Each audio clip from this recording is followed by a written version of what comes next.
Good afternoon, everybody. I'm here to give some figures and facts very fast.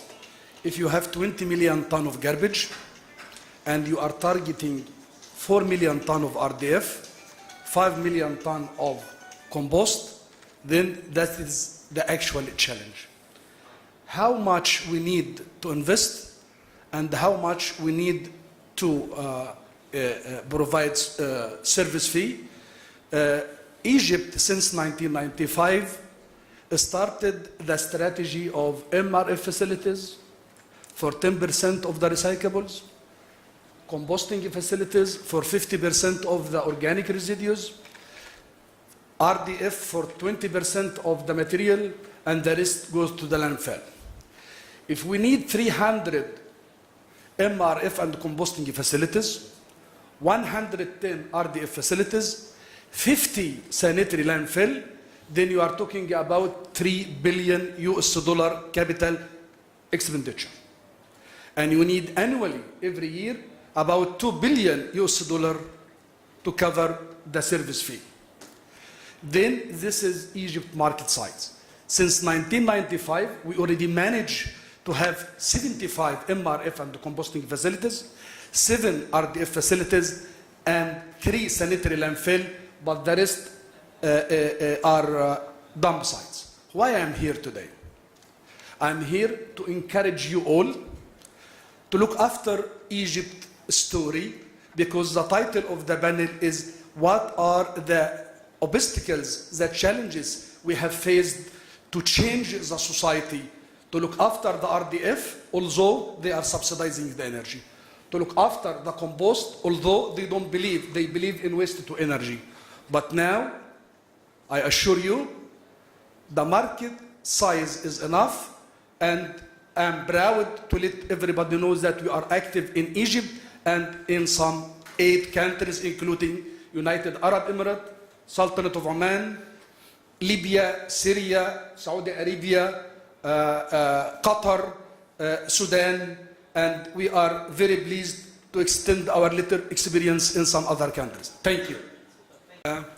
To answer this, allow me for 2 minutes to say that we have been producing RDF since 1995. Nobody is buying.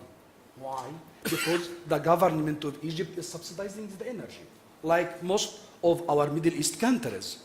How come he will buy alternative fuel that is competing with subsidized source? Right. Number 2, the government of Egypt was subsidizing the currency.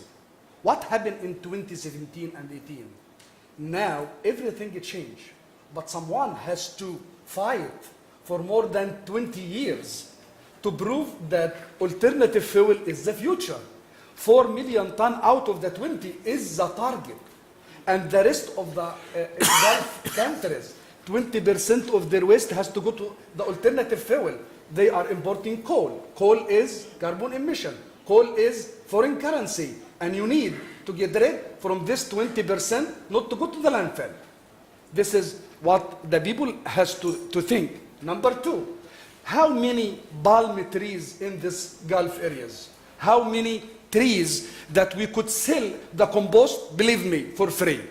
1 bag, 50 kg for each tree.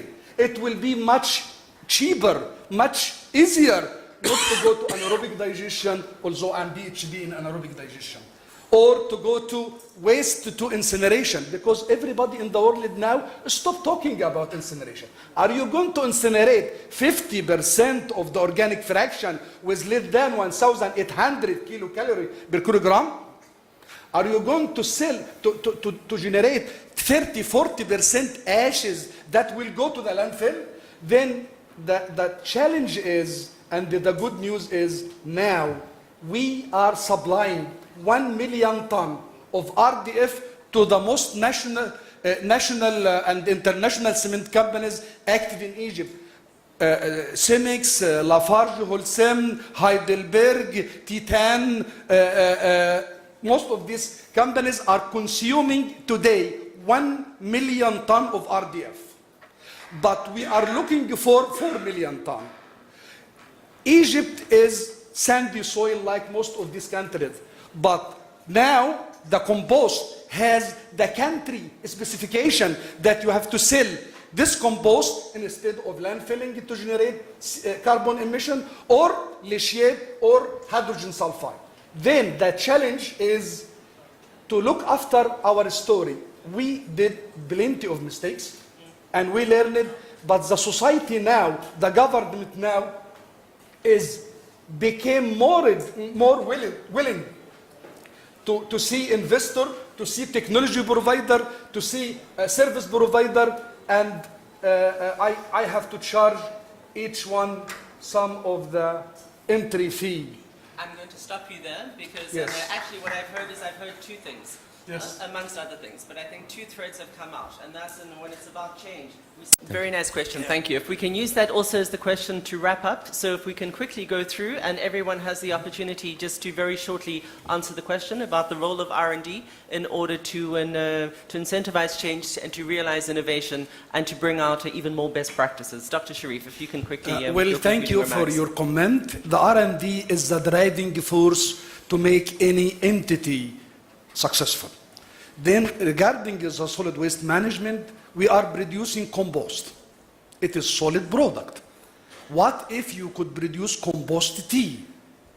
What if you produce something like compost pellets? Then you could develop some technology to convert this low-cost material to high-value material that some other clients may get interested with. The RDF. This is mainly 40–60% plastics. If you produce RDF in some countries that they are subsidizing the energy, no future. The R&D will convert this plastic film to liquid fuel by pyrolysis process. And the pyrolysis process will convert the used tires, the plastic film, to liquid fuel. This liquid fuel could be exported to some countries that they are not subsidizing the energy. And you are not using the liquid fuel in the countries subsidizing the energy. Moreover, tell me, if you are subsidizing the electricity, if you are subsidizing the everything, then you are competing with something difficult to compete with. The point is, think about waste to coal, and you produce from the garbage some sort of coal-like material. And what I'm talking about, it is not magic. It is became now R&D, pilot scales, and we are going to make it commercial scales and full scales. Super, thank you very much. I'm going to interrupt you there. So we know that subsidies and R&D don't go together. Dr.